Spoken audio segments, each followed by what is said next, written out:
When all this construction is finished, Oceanside will have 288 new apartments for low-income families. It was a dream. There were some people that thought it would never happen. Marjorie Pierce is Neighbourhood Services Director for Oceanside. She says it's taken years to get this project, Mission Cove, off the ground.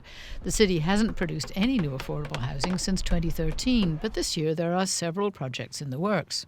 We have a total of 358 units in some process of construction right now.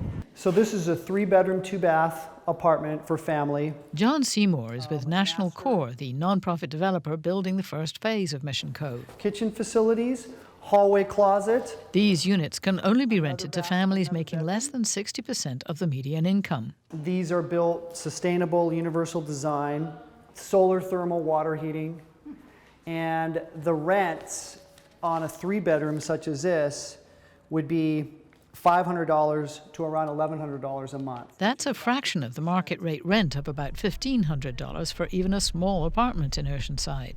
Seymour says it's a good investment because private investors who contributed almost 2/3 of this $44 million project will get federal tax credits. And the developer couldn't have done the job without the city. No way. The city's our partner. They were the ones that purchased the land, and they're ground leasing it to both nonprofit developers.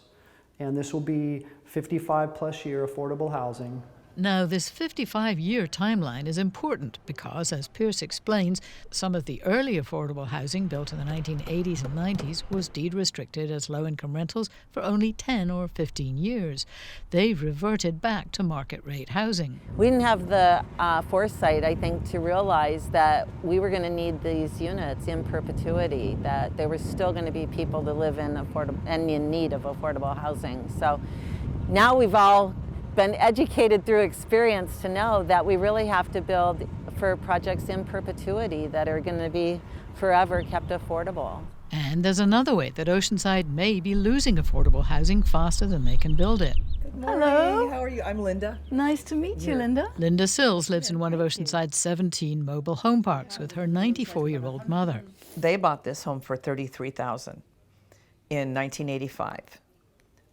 It was built, I believe, in 1968. Sills often gets together with friends who are worried about their future. I think the most important thing that we need to talk about is the fact that the land lease is expiring in this park in 2020.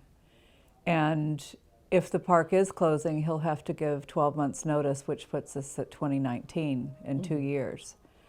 And my concern for you and Sue and for your mom, who's 94, is what is going to happen when that happens. And plus the fact Mom's healthy. She may have 2-3 more years. I don't want her to be homeless.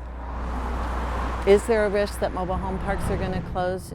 Yes, certainly with the limited land, and they're sizable in acres. The land is expensive, it has a value, and is a mobile home park the highest and best value for that land is a question. One mobile home park in Oceanside has already closed and is now being developed with townhomes. More than 2,000 mobile home spaces remain in parks around Oceanside. We're going to see redevelopment of that land. If it's not within 10 years, 20, 30, somewhere down the line, I'm sure. Cities around the region are building more affordable housing, like Mission Cove here in Oceanside, but not fast enough to make up for the loss of places like the mobile home parks, which are some of the last affordable places to live. The San Diego Association of Governments said in its last regional housing needs assessment that between 2010 and 2020, Oceanside needs to add 2,700 more homes for low-income families to meet demand. But instead, the city has about 250 fewer affordable homes than it had some years ago, even with the housing it's adding this year. I can tell you that literally this place will lease up overnight. It's not going to take any effort of marketing whatsoever. The need is so great. People are watching this project with excitement. It's easy to see progress as new affordable units go up, but the construction hides the fact that cities are losing ground as homes that were once affordable disappear. Alison St John, KPBS News.